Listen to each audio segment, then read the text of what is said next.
So what's up, people? It's yet another Sunday. Nimetoka church, guys, and I have a question here. Tunaenda kanisa kuombewa ama kuokolewa ama kutoa sadaka? Kusaizi pastor akifungua kanisa anang'ang'ana vya atafuta washirika wengi, awaokoe, awasave, ama anatafuta wengi ndio apate sadaka mingi? Yeah, come to think of it, I believe in God, but I don't believe in religion.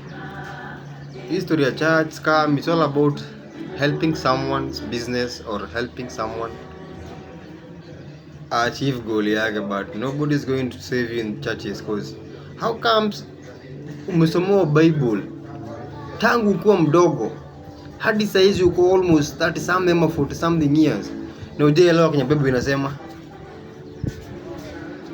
But ulisoma River and the Source ama Damu Nyeusi set book ukamaliza na ni kubwa kuliko Bible na ukaelewa. Hawa wazee wana hajasiri kuelewa Mungu. They don't. It's all about sadaka yako na kile unapeleka church.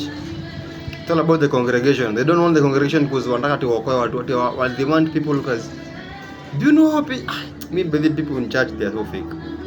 Wanataka tu watu wengi but hakuna mambo ya God hapo. It's all about business, it's all about funds, it's all about money and power and feel control. But if really if you're seeking God and salvation and your own self, nawaambia kanisa ni scam.